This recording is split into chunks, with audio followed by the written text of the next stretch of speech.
Curtis Blaydes backstage with me here after an incredible second round finish there over Jailton. And talk to me, you stuffed the takedown and you talked about putting your head into his stomach in order to secure the TKO in the end, and it was very impressive. So talk us through how it played out for you. Because I'm a grappler also, I understand the mechanics of how to finish the takedown, especially in that position up against the wall. I knew he had to drive up into me, so I maintained pressure on the back of his neck. It's hard to drive up if you're looking down into the dirt, and it gave me easy strikes on the ear. Those are all legal strikes, and got the finish. You did indeed, and you referred to him as being like the Damian Maia of the heavyweight division, which was a good analogy. Respect, yeah. Yeah, a good analogy. Was there more of a challenge than you expected in that first round? Because it was a tough first round for all intents and purposes. Everybody in the top 10 is a tough fight. This is heavyweight. Anyone can knock out anyone. So yeah, it was what we expected. That's why I was prepared to bounce back in the second round. And it must be satisfying after the injury and the year away, so congratulations once again on that. But you did say unfinished business with our own Tom Aspinall. It's a fight that those that have watched it and know Tom got the knee injury. Obviously the victory went to yourself as a result. He's now the interim champion. Talk to me about how that plays out a second time, because you've already done a whole camp for Tom. I mean, we're going to fight. He's very well-rounded. I can't tell you I'm going to uppercut him, he's going to overhand. Who knows, but we're going to scrap. He's very good, I'm very good. We'll see who wins. And both that new generation of heavyweight fighter, you've got all the skills. And you've said yourself, you know, some heavyweights don't necessarily develop all of their skills, but you're that generation that do, Tom, as well. So when a mindset going into that fight once again, is there anything you adjust seeing what Tom has done since your fight, obviously becoming the interim champion?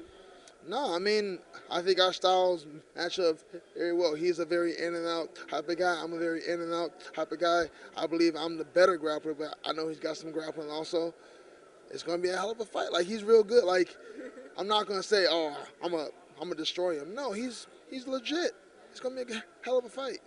And what's kind of interesting here is that we've not had, I think, anyone defend an interim title before, but with John Jones obviously waiting to recover.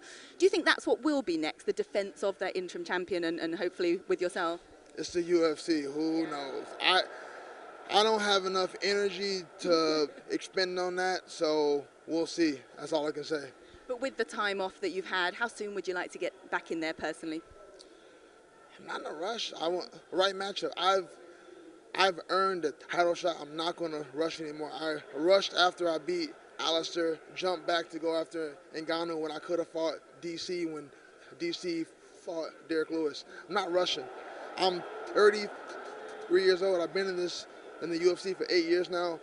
I've earned that. I see other guys do it. You pick and choose. I'm going to do that, so I'm not rushing. I heard you mention just a moment ago Manchester, if that was to be a pay-per-view or the fight that it takes place, you'd be happy to go back to the UK? Yeah, I'm fine with that. I like going to other places. I like traveling.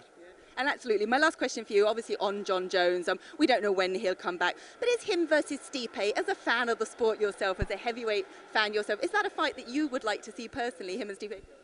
I think everyone, if you understand MMA, you understand it's going to be a hell of a fight. They're both very well-rounded. John's got the length, but Stipe, I think he hits a little harder.